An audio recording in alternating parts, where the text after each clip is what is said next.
바이러스 전염병이 창궐하기 시작한 지 지금 이제 이렇게 한 달가 가까이 다가오는 그런 나날을 보내고 있습니다.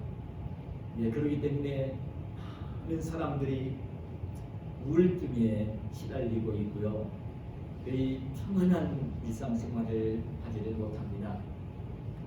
그렇지만 저는 지난 추수감사 주일 때부터 말씀을 드렸지만 우리 예수님 믿는 하나님의 백성들, 하나님의 자녀들은 이런 환경에 지배를 받지 말고 그래도 평안을 누리며 기쁘게 행복하게 일상생활을 해야 되는 것입니다. 그러나 정말 우리가 이 평안을 누리면서 이런 환경에 지배를 받지 않고 이 기쁨으로 이 생활을 하기 위해서는, 행복하게 살기 위해서는 필요한 것이 무엇이냐면, 일반적으로 세상 사람들은 생각을 할 때에 지금보다 돈이 좀 더 많으면 행복하게 평안하게 살 수 있겠구나, 지금 내가 좀 더 많은 것을 배우고 더 많은 것을 알게 되어지면 더 평안하고 행복한 생활이 되겠구나, 내가 좀 남들이 좀 알아주는 어떤 높은 명예를 좀 얻게 되어지면 자랑스럽게 행복하게 살 수 있겠구나, 이런 마음을 가질 수가 있습니다. 아니, 모든 사람들이 그렇게 생각을 합니다. 그래서 남들보다 공부를 더 많이 하려고 애를 쓰는 것이고요, 그래서 남들보다 돈을 더 많이 벌기 위해서 몸부림을 치며 일을 하는 것입니다.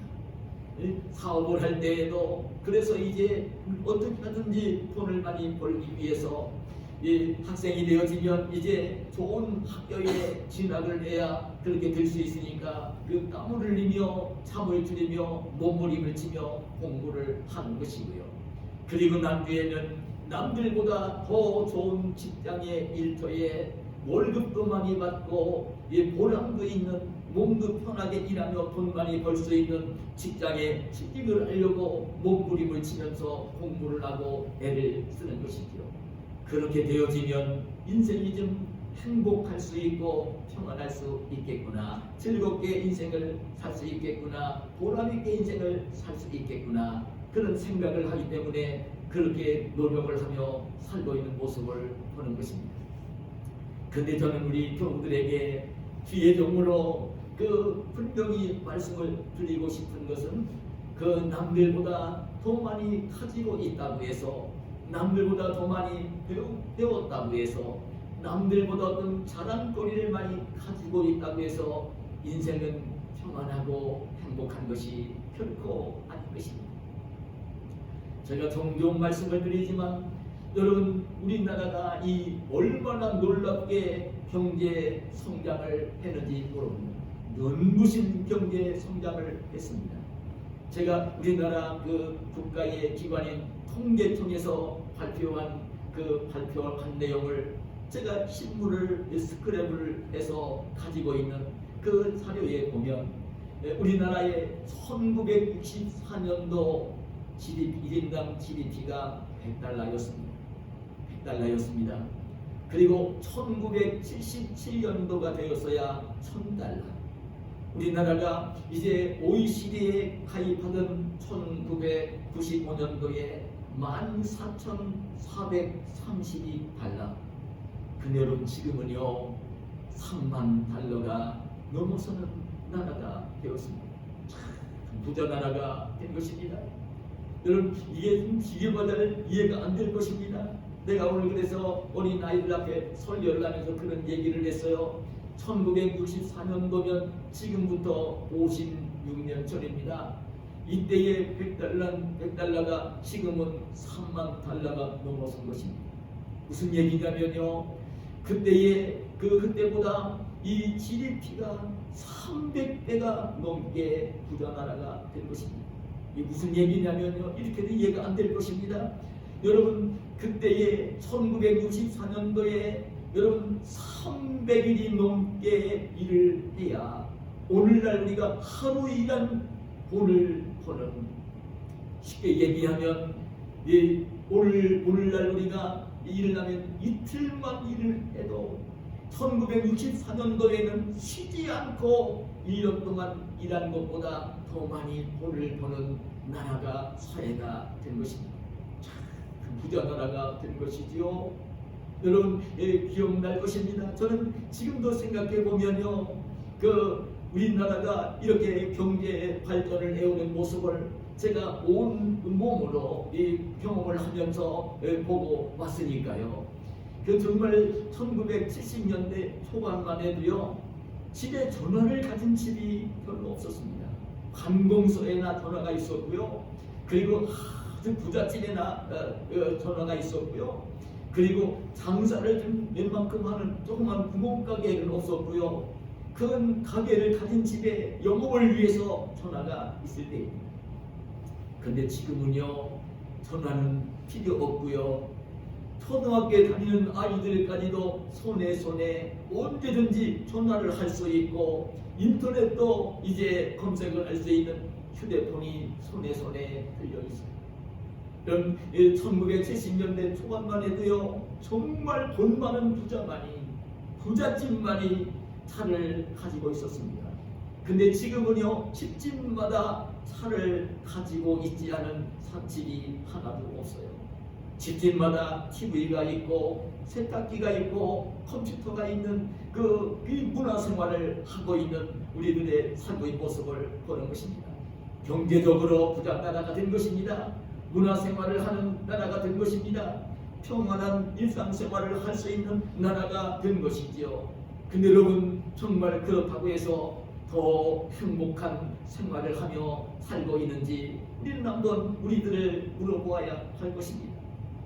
먹을 것이 없어 1년 내내 보리밥을 먹으며 두밥을 먹으며 고구마를 먹으며 살 때보다 지금 이제 먹고 싶은 것들을 이렇게 먹으면서 살고 있으면서도 그때보다 좀 더 행복한 생활을 하고 있는지, 아니 자가용이 없어 힘들게 버스를 타고 다니던 그 시절보다 차를 몰고 다니면서 더 평안을 누리고 있고 행복하게 살고 있는지, 저는 그렇게 여겨지지 않습니다. 왜냐하면 통계청에서 발표한 것을 보면요, 너무나 안타까운 일이지만 오히려 30년 전보다 이 인생을 사는 게 너무나 고달퍼서 안 살고 싶어서 자살을 하는 자살 숫자가 2.3배가 늘어났습니다.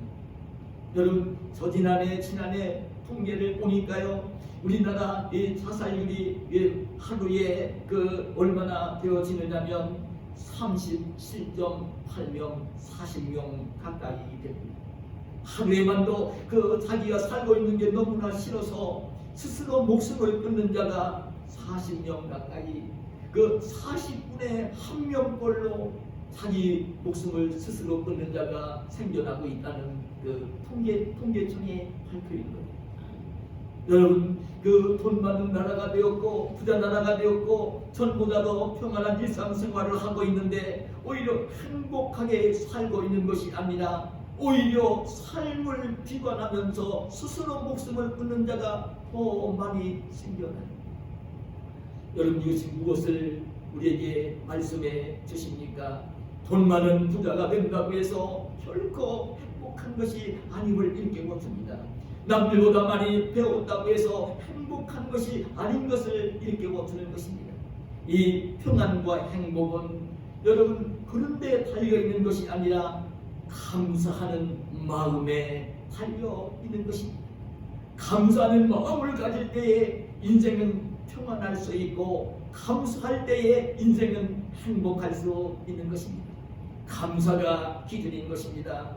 감사하는 마음을 갖지 않으면요, 이 육신적으로는 평안할지 모르지만 정신적으로 메말라지기 때문에 인생은 결코 평안할 수 없고 행복할 수 없는 것입니다. 감사하는 생활이 되어질 때에 정말 인생은 즐겁게 살 수 있고 행복하게 살 수 있는 것입니다. 그래서 오늘 제가 말씀의 제목을 감사는 행복의 열쇠다, 이런 제목을 정한 것입니다. 감사는 행복의 문을 열고 들어가는 열쇠라는 이 말씀 제목을 그래서 제가 정해 본 것입니다. 감사하며 살면 인생을 행복하게 살 수 있는 것입니다. 그래서 여러분, 저는 오늘 말씀을 본문을 보면 이렇게 말씀을 합니다. 이렇게 그리스도의 평강이 너희 마음을 주장하게 하라. 너희는 평강을 위하여 한 몸으로 부르심을 받았나니 너희는 또한 감사하는 자가 되라. 그리스도의 말씀이 너희 속에 풍성히 거하여 모든 지혜로 피차 가르치며 권면하고 시와 찬송과 신령한 노래를 부르며 감사하는 마음으로 하나님을 찬양하고 또 무엇을 하든지 이 말에나 이래나 다 주 예수의 이름으로 하고 그를 힘입어 하나님 아버지께 감사하라. 오늘 이 바울 사도가 골로새 교회에 편지를 쓰면서 골로새 교회 성도들에게, 골로새 교회 믿음의 형제들에게 오늘 이 하나님 말씀을 읽고 하나님 말씀을 듣는 우리에게 이렇게 권면을 하는 것입니다. 오늘 하나님을 섬기며 사는 주의 백성들이 해야 될 일들을 조목조목 이 권면을 하면서 오늘 본문에 보면 이런 말씀을 3번이나 반복을 하고 있습니다. 감사하는 자가 되라. 감사하는 마음으로 하나님을 찬양하라. 그를 하나님을, 예수님을 힘입어 하나님 아버지께 감사하라. 이런 일도 저런 일도 하고 이런 일도 저런 일도 하는데 그런 일을 할 때에 해야 되는데 감사하는 자가 되라고, 감사하는 마음으로 하나님을 찬양하라고, 그리고 예수님을 힘입어 하나님 아버지께 감사하라는 말씀을 하는 것입니다. 그 믿음의 형제들이, 오늘 예수님을 믿으며 살고 있는 우리 성도들이 이 땅에서 평안을 누리며 행복하게 살기를 원하시는 하나님께서 우리에게 끊임없이 감사하라, 감사하라, 감사하라는 말씀으로 권면을 하는 것입니다. 근데 여러분, 제가 지난 주일날도 말씀을 드렸지만 감사하며 살기 위해서는요, 깨달음이, 자기가 받고 있는 은혜에 대한 깨달음이 중요한 것을 여러분 결코 잊지 말아야 되는 것입니다. 오늘 바울 사도가 이렇게 믿음의 형제들에게 감사하라, 감사하라, 감사하라 이 권면을 하는 데에는요, 바울 사도 자신이 감사하는 생활을 하면서 감사하며 살고 있으면서 믿음의 형제들에게 감사하라고 감사하라고 권면을 하고 있는 말씀인 것입니다. 바울 사도가 디모데전서 1장 12절 13절에 보면 하나님께 감사한다는 고백을 하면서 그 하나님의 은혜를 깨닫고 있는 것을 무엇으로 고백을 하냐면 이렇게 고백을 합니다.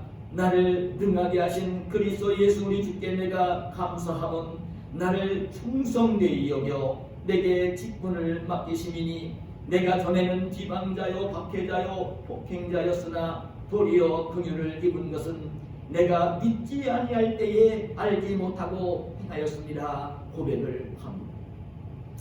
이 바울이 참 감사를 하고 있습니다. 감사하는 생활을 하고 있습니다. 감사하며 살고 있습니다. 그런데 그 감사하는 것은, 감사하는 그 이유를, 지금 감사하게 되어진 깨달음을 이 바울이 고백을 하는데요, 뭐라고 고백을 하냐면 이 바울 자기 자신은 오히려 우리 예수님 믿는 사람들을 잡아다가 옥에 가두고 죽이는 일에 앞장을 섰던, 정말 자기 자신은 볼 때에 그 고백한 내용 그대로 그런 고백을 한 모습을 보지요. 박해자요, 비방자요, 폭행자였다. 참 자기 자신은 그 하나님의 사랑과 하나님의 긍휼을 입을 만한 사람이 되지를 못했는데 오히려 그 하나님으로부터 분노를 사야 되고 징계를 받아야 되고 미움을 받아야 되고 벌을 받아야 되는 자기 자신이었는데 오히려 그렇게 비방자였고 박해자였고 폭행자였던 자기 자신을 이제 찾아와 만나주시고 자기 자신에게 이제 이방인들에게 복음을 전하는, 유대인들에게 이방인들에게 복음을 전하는 전도자로 사도로 세워주신 그 하나님의 사랑과 은혜를 깊게 깨닫고 있었던 것입니다. 자기가 오히려 하나님의 진노를 샀기 때문에 하나님의 미움을 받고 벌을 받고 책망을 받고 죽음도 당할 수 있는 자기 자신인데, 오히려 그런 자기에게 하나님의 사랑과 은혜를 입혀주시어서 자기를 직접 찾아와 주님이 만나주시고, 그리고 난 뒤에 복음을 전하는 전도자로 사도로 세워주신 하나님의 사랑과 은혜를 깊게 깨닫고 있었던 것입니다. 그 깨달음 속에 감사하며 살고 있었고, 그리고 믿음의 형제들에게 감사하라고 감사하라고 감사하라고 권면을 하고 있는 이 말씀을 보는 것입니다. 전 우리 성도들이 정말 이 땅에 살면서 감사하며 살기 위해서는요, 깨달음이 정말 필요합니다. 우리가 깨닫는다고 이야기할 때에 지금 하나님께서 나를 사랑해 주시고 나에게 은혜를 주신 것들을 깨닫게 되어질 때에 진정 감사할 수 있는 사람이 되어지는 것입니다. 오늘 우리 예수님 믿으며 오늘 이제 죄를 용서받고 하나님과 화목을 이루고 하나님의 자녀가 되어진 우리들이 하나님의 사랑과 은혜를 어떤 상태에서 그 어떤 형편에 있을 때에 그런 사랑과 은혜를 받게 되었습니까? 여러분, 로마서 8장 5장 이제 6절이야 10절에 보면 이렇게 말씀을 합니다. 우리가 아직 연약할 때에 기약대로 그리스도께서 경건하지 않은 자를 위하여 죽으셨도다. 의인을 위하여 죽는 자가 쉽지 않고 선인을 위하여 용감히 죽는 자가 복 있거니와, 우리가 아직 죄인 되었을 때에 그리스도께서 우리를 위하여 죽으심으로 하나님께서 우리에 대한 자기의 사랑을 확정하셨느니라. 그러면 이제 우리가 그의 피로 말미암아 의롭다 하심을 받았으니 더욱 그로 말미암아 진노하심에서 구원을 받을 것이니, 곧 우리가 원수 되었을 때에 그의 아들의 죽으심으로 말미암아 하나님과 화목하게 되었은즉 화목하게 된 자로서는 더욱 그의 살아나심으로 말미암아 구원을 받을 것이니라. 여러분, 이게 무슨 말씀인지 아십니까?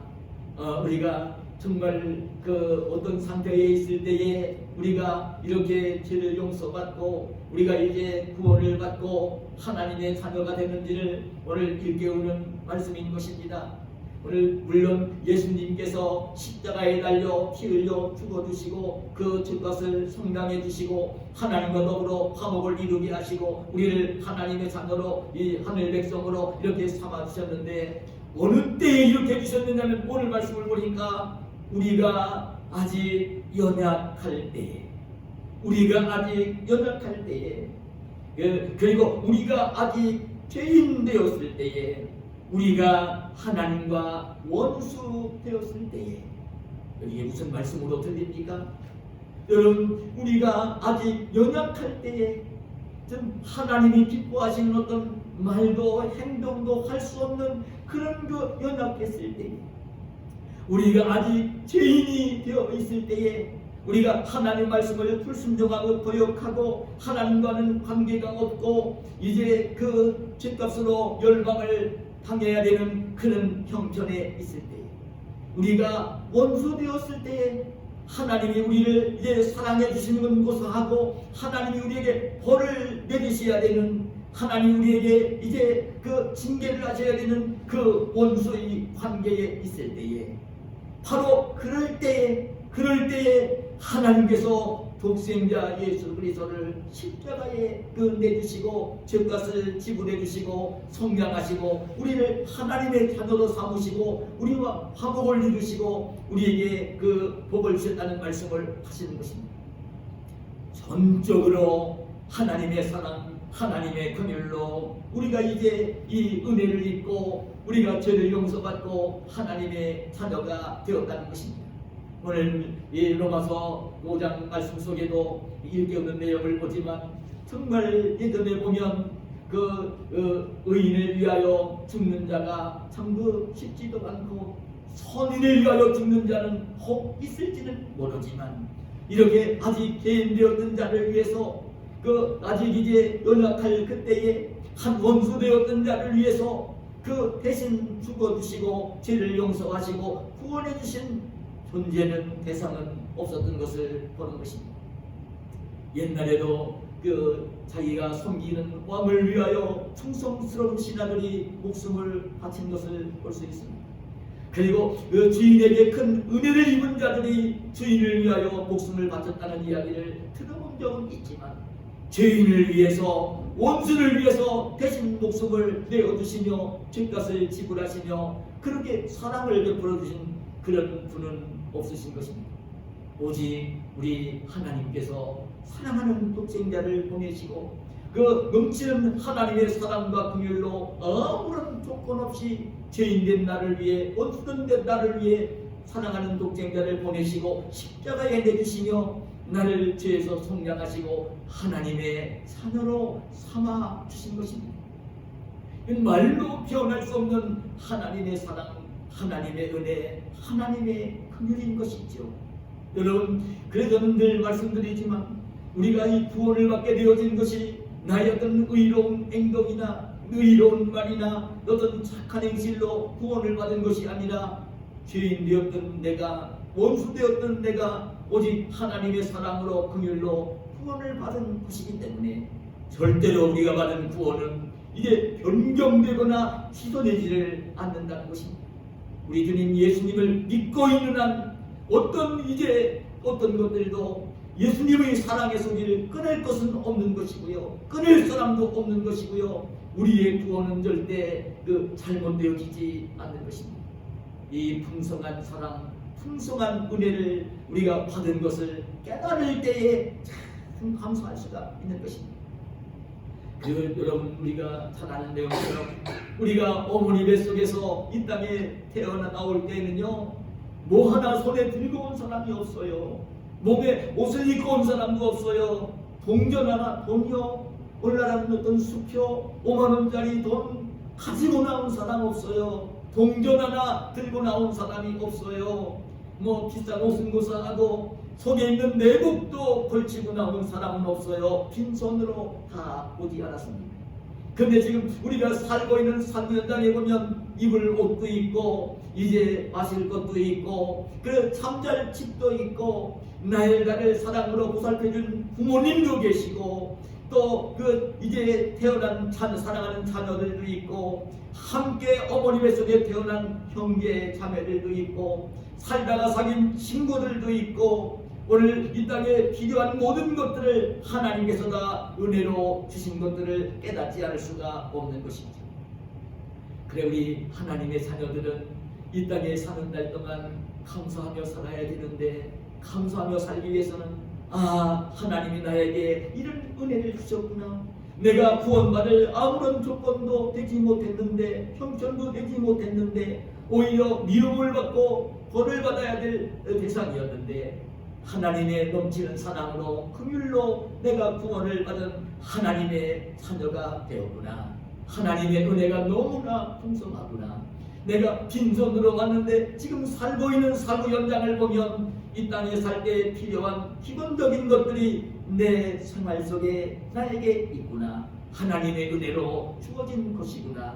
이 하나님의 이 은혜를 깨달으며 우리 성도들은 어떤 형편에 놓이든지 불평하지 말고 원망하지 말고 감사하는 마음을 가지고 감사하며 인생을 살아야 하는 것입니다.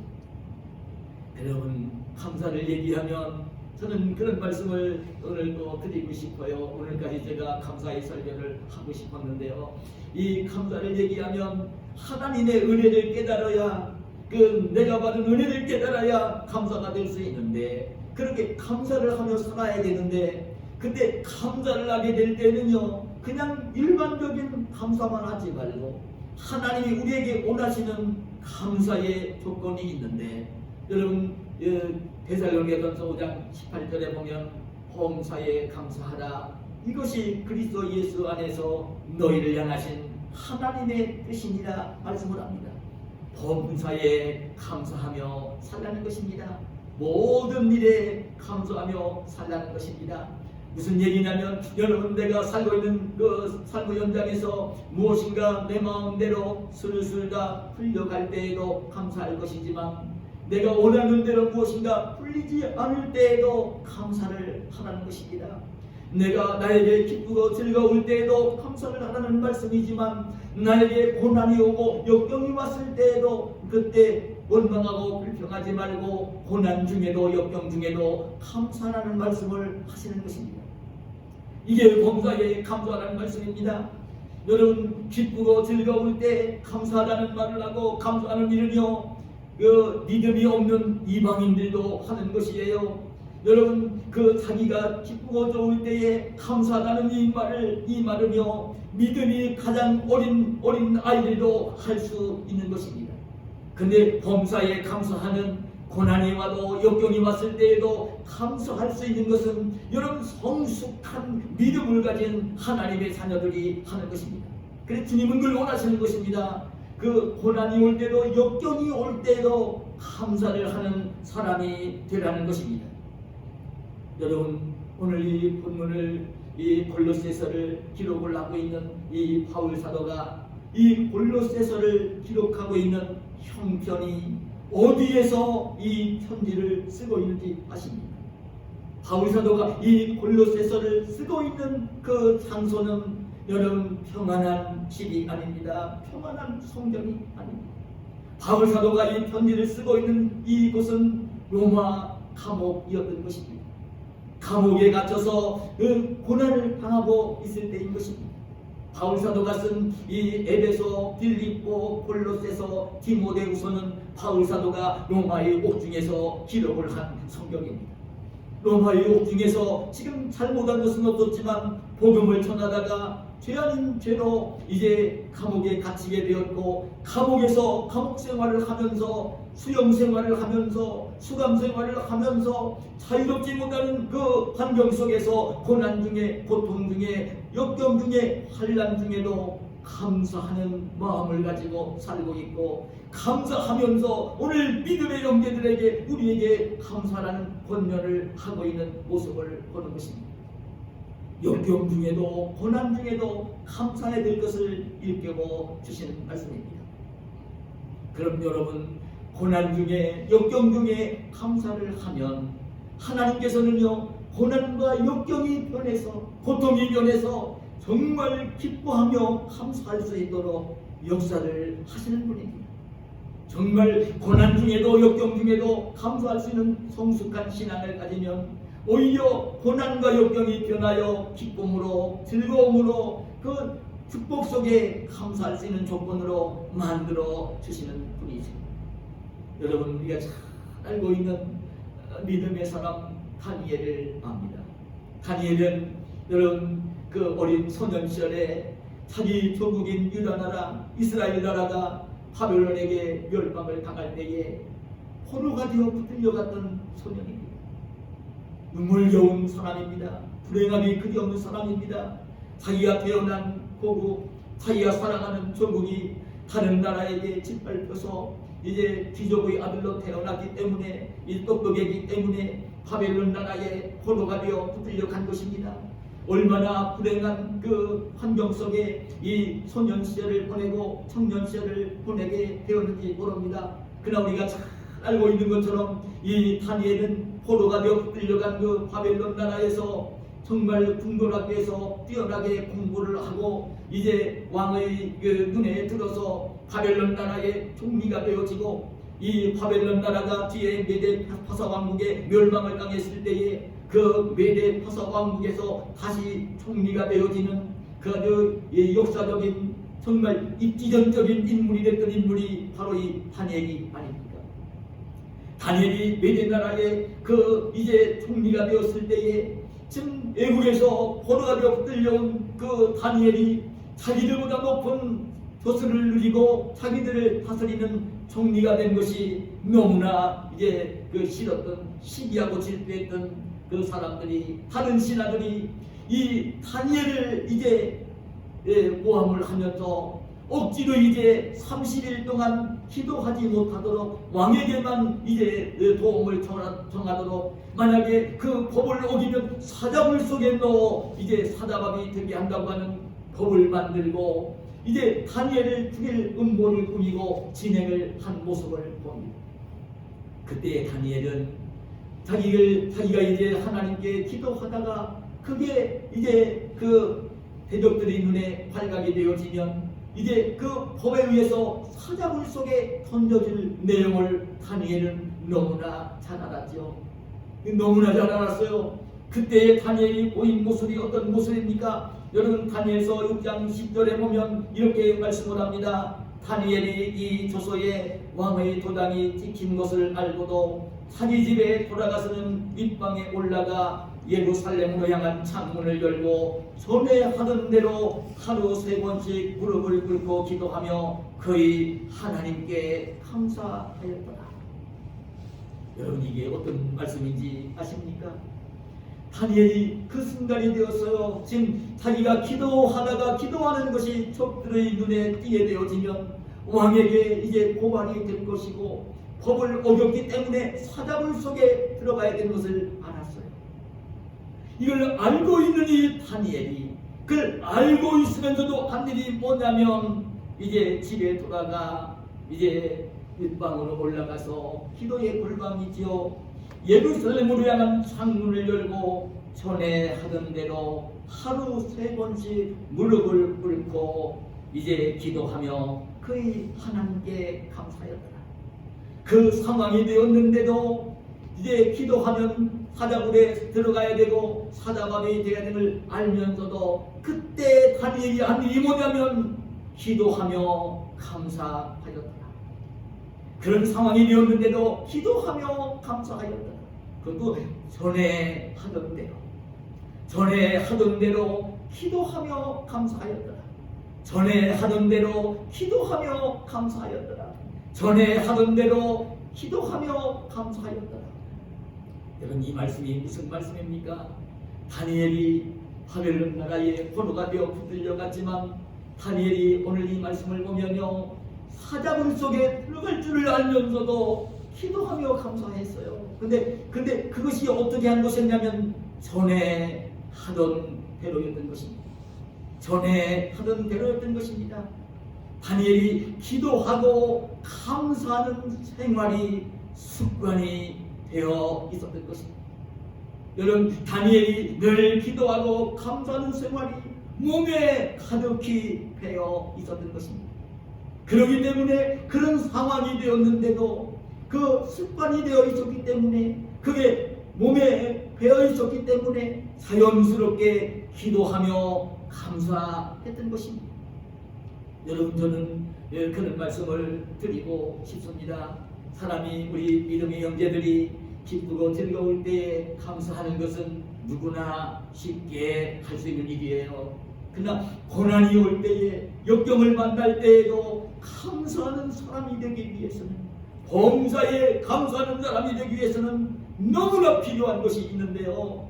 정말 그 고난과 역경 중에도 감사하기 위해서는요 그거 자기 의지를 가지고 노력을 가지고는 안 되는 거예요.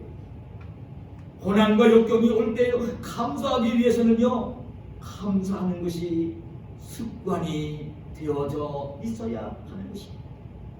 늘 감사하는 습관이 되어 있을 때에 감사하는 것이 몸에 배어 있을 때에 그럴 때에 고난과 역경 중에도 감사가 되어지는 것입니다.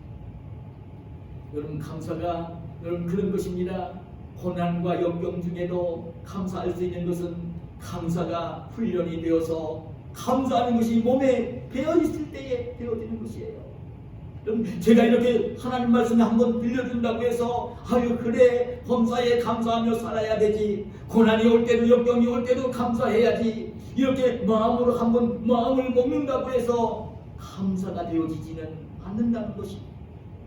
정말 고난이 올 때 역경이 올 때도 감사하기 위해서는 감사하는 것이 훈련이 되어져서 감사하는 것이 습관이 되어져서 늘 감사하는 생활을 하고 있을 때에만 고난이 올 때도 역경이 올 때도 감사가 되어진다는 것입니다. 여러분 그래서 정말 중요한 것은 우리가 알아야 돼요. 이 다니엘이 사자굴 속에 던져져요.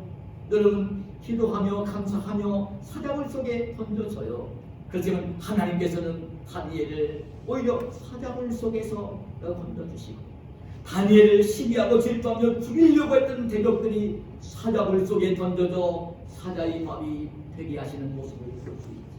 그러면서 이 메대 나라의 다니엘 왕이 오히려 그 다니엘이 사자굴 속에서도 살아나온 모습을 보며 이방인이 하나님을 찬송하며 하나님께 영광을 돌리는 그 모습을 볼 수 있고, 대적들을 하나님이 이제 처리하시는 모습을 보여주는 것입니다. 여러분, 우리가 고난이 올 때, 역경이 올 때 늘 감사하는 이 생활이 습관이 되어서 감사하는 생활을 하고 있으면요, 고난도 변하여 하나님의 축복이 되는 것입니다. 역경을 만났다 하더라도 정말 감사하는 마음을 가지고 감사할 때 역경이 변하여 순경이 되고 하나님의 축복이 되는 것입니다. 여러분, 저는 이 말씀을 드리면서 우리 예수 믿는 사람들은 반드시 이 감사를 훈련하면서 이 감사하는 생활을 해야 되는데, 여러분들은 그렇게 생각을 합니다. 사람들은 누구나가 다 지금보다는 내가 앞으로 나의 신앙도 나의 인격도 나의 생활도 이제 더 바람직하게 좋게 변하기를 원하는 그런 소원을 누구나 다 가지고 있어요. 자기가 좀 더 잘못되고 싶고 속도도 옹졸해지고 싶고 자기도 가난하게 살고 늘 어려운 일 만나며 살고 이렇게 하고 싶은 사람은 하나도 없어요. 지금보다 더 평안하게 살고 행복하게 살고 가치 있게 살고 그렇게 살고 싶은 마음을 누구나 다 가지고 있어요. 근데 여러분, 제가 이런 말씀을 드리면 이해가 되는지 모르겠습니다. 사람들은 그런 마음을 가지고 있어서 그러니까 자기가 그렇게 아름답게 바꾸어지기를 원하는 소망을 가지고 있는데, 시간이 흐르고 나이를 먹고 한다고 할 때에 그렇게 자기가 원하는 모습으로 그렇게 바꿔져 가는가? 그건 아니라는 것입니다. 그게 아니라는 것이에요. 여러분, 예를 들면 그럴 것입니다. 이 젊은 청춘 남녀가 이제 만나 연애를 하면서 사랑을 하면서 결혼을 하면서 가정을 이루어갈 때에 그 남편은, 이 아내는 남편을 향하여 지금 연애를 할 때에는 참 사랑을 하면서 이 여성은요, 그 남편을 만날 때에 내 남편이 지금은 이런 모습이지만 남편이 이제 나랑 함께 살면서 가정을 이루어 살면 그 남편이 더 좋은 모습으로 바뀌어져 갈 거야. 내 남편이 나이를 먹으면 더 자상스러운 사람이 되고 남편이 나를 위하여 참고 더 품어주고 하는 사람이 될 거야. 여러분, 그렇게 기대를 갖는데요, 실상은 그렇게 되어지지 않는 것이에요. 나이를 먹으면서 성품과 기질이 습관이 조금 바뀔 수는 있지만 그게 되어지지를 않는 거예요. 여러분, 남편은 연애를 하면서 그 만난 그 애인에게 결혼을 하며 아내가 되어질 때에 아내에게 그런 소망을 갖는 거예요. 가질 수 있어요. 내 아내는 지금 저렇게 상냥하고 온순하고 착하고 순수하고 맑고 참 그래, 저 아름다운 그 외모를 보면서 또 얼마나 아름다운가 그걸 보면서 이 남편은 그 아내를 향하여 그런 기대를 갖는 거죠. 내 남편은, 내 아내는 나이를 먹어도 저렇게 상냥할 것이고 내 아내는 나이를 먹어도 참 그 아름다운 외모를 그대로 가질 것이고 그럴 거야. 그런 이제 소망과 기대를 갖죠. 근데 여러분, 사실 그렇게 되지를 않아요. 나이를 먹으면 누구나 늙어야 되는 것이고요. 여러분, 오히려 여성들은요, 이제 단산이 되어지면 월경이 그치게 되어지면 여성 호르몬보다는 또 남성 호르몬이 더 흐르게 되어지면서 오히려 남성화 되어지는, 성품이 더 이제 착해지고 온순해지고 그렇게 되어지는 것이 아니라 남성처럼 이 와일드해지는 것이 여성인 거예요. 여러분, 성품과 이것은 이 기질은 잘 변하지 않는 것이에요. 참 좋게 변하기를 원하는 것은 좋게 변해지지 않고요, 변하지 않기를 원하는 것은 오히려 좋지 않게 변해지는 것이 그게 사람인 것이라고.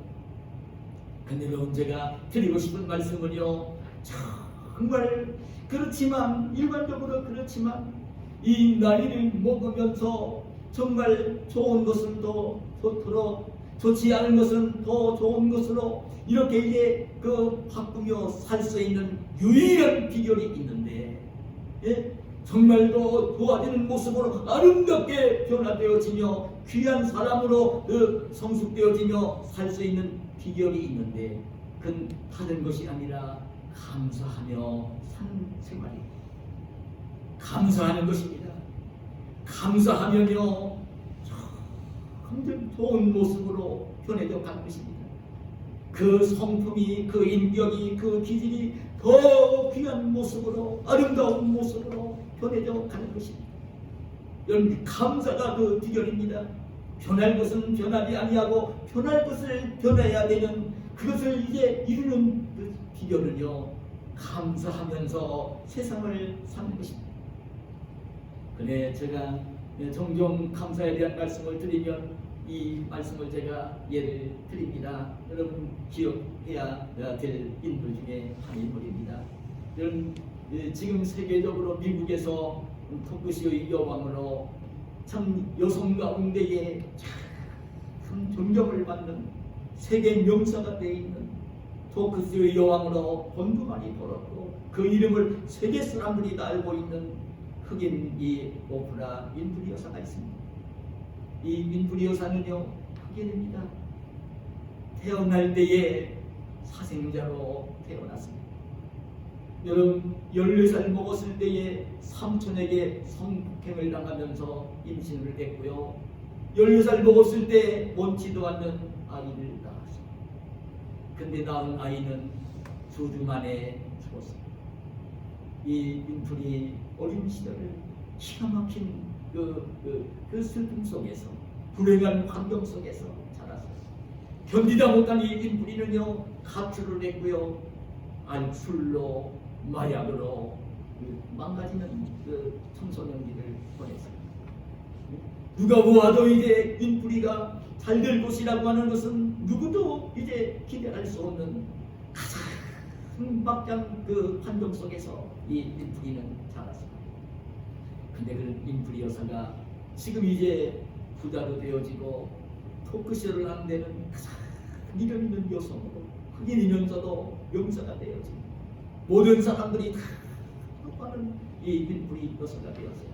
근데 이 윈프리 여사가 간증을 하는 것을 들어보면요, 자기가 그렇게 그 막다른 골목까지 그 타락을 했던 자기 자신이, 버림받았던 자기 자신이, 누구 하나 주목하지 않는 불행한 자기 자신이 오늘날에 그런 그 자기 자신이 된 것을 이야기할 때에 뭐라고 얘기를 딱 했느냐면, 자기를 그렇게 낳아주기만 했고 돌보지 아니했던 생부였지만 생부가 이 감사 일기를 쓰라고 하는 그 얘기를 해줬는데, 그래 그 아버지가 얘기해준 감사 일기를 쓰면서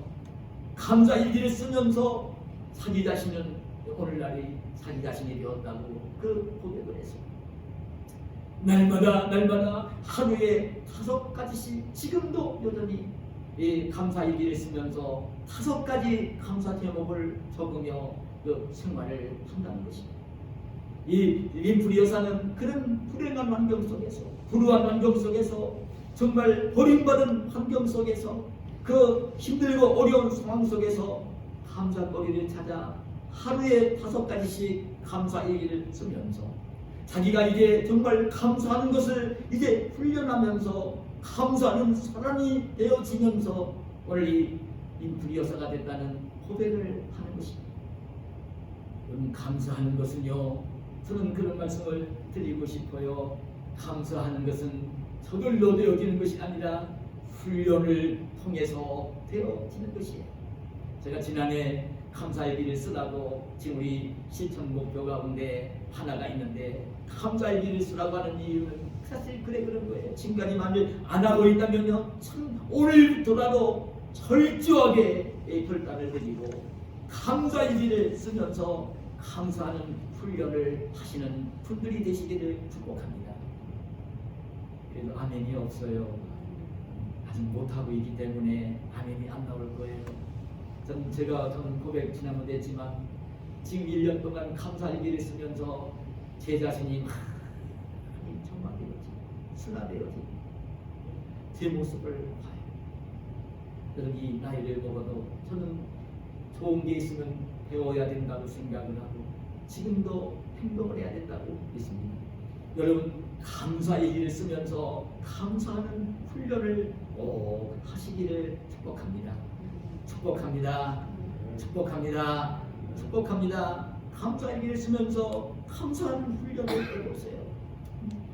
언제든지 하루의 생활 속에서 힘들었던 일들도 있을지 모르지만 거기에 초점을 맞추면서 원망하며 불평하며 잠자리에 들어가지 말고 오늘 어려운 환경 속에서도 하나님이 나를 사랑해 주시고 은혜를 베풀어 주신 것을 찾아보면서 감사의 일을 써보세요. 5가지 정도를 찾아서 한번 감사의 제목을 적어보세요. 그러면서 감사하는 마음으로 잠자리에 들어가도록 해보세요. 감사하는 훈련을 해보세요.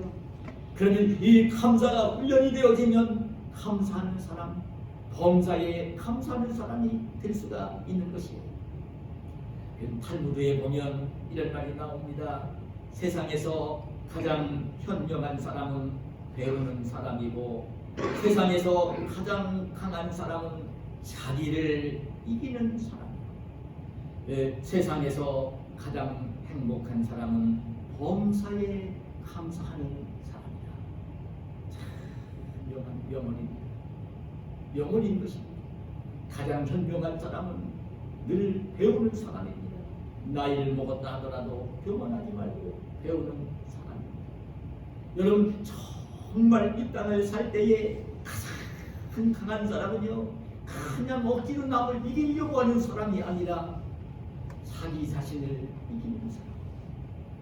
그리고 가장 행복한 사람은요, 어떤 일을 만나든지 범사에 고난과 역경 중에도 감사하는 사람. 이 사람이 가장 행복한 사람인 것입니다. 말씀을 맺겠습니다. 지금 여러분 어떻게 살고 계십니까? 여러분 일상생활 속에 늘 평안함이 있고 행복하게 살고 계십니까? 다른 데 있지 아니함을 잊지 마시기를 축복합니다. 감사하며 사시기를 축복합니다. 감사하며 사시기를 축복합니다. 나를 사랑해 주신 하나님의 사랑, 하나님의 은혜, 나를 죄악 가운데서 사망 가운데서 지옥의 영물 가운데서 구원해 주신 하나님의 사랑과 은혜를 깨달으며 내가 빈손으로 왔고 이제 빈손으로 갈 것인데 지금 이렇게 나에게 살 수 있도록 필요한 것들을 허락해 주신 하나님의 은혜를 늘 생각하면서 깨달으면서 감사하며 사시기를 축복합니다. 여러분, 그리고 감사를 훈련하시기를 축복합니다. 감사를 훈련하면서 고난과 역경을 만날 때에도 먼저 자연스럽게 감사할 줄 아는 감사의 사람들이 되시기를 축복합니다. 그럼 하나님께서는 고난과 역경이 떠나요 하나님이 복을 주시면 풍성한 복을 누리는 복된 사람이 되어질 것입니다. 오늘 저와 여러분이 이 시대에 이렇게 오늘 이 말씀을 마음속에 담고 실천에 옮기면서 정말 범사에 감사하는 사람, 이 감사가 행복의 열쇠인 것을 분명히 알고 감사하면서 이 땅을 사는 저와 여러분이 되시기를 예수님의 이름으로 축복합니다. 아멘. 하나님 감사합니다. 오늘도 우리를 사랑하시고 이 귀한 시간 불러주시고 우리 주님 예수 그리스도의 이름을 의지하여 주님을 찬양하며 기도하며 경배할 수 있도록 은혜를 허락해 주신 것을 감사합니다. 주님을 경배하는 우리를 사랑하셔서 오늘 우리에게 이제 감사는 행복의 열쇠라고 하는 이 제목, 이제 감사하며 이 땅을 살아야 될 것을 권고하시는 주의 말씀을 들려주셔사오니 감사합니다. 이 말씀을 이제 하나의 지식으로 한 귀로 듣고 한 귀로 흘리는 우리의 신앙생활이 아니다. 오늘 이 들은 말씀을 귀로 들어사오나 이제 마음으로 이 말씀을 받게 하시고 오늘 이 늘 감사하는 훈련을 하면서 감사하는 생활을 하면서 감사하는 자에게 주시는 하나님의 사랑, 하나님의 은혜, 하나님의 축복을 풍성하게 누리며 사는 복된 저희들이 되게 하여 주시옵소서. 예수님의 이름으로 기도하옵나이다. 아멘.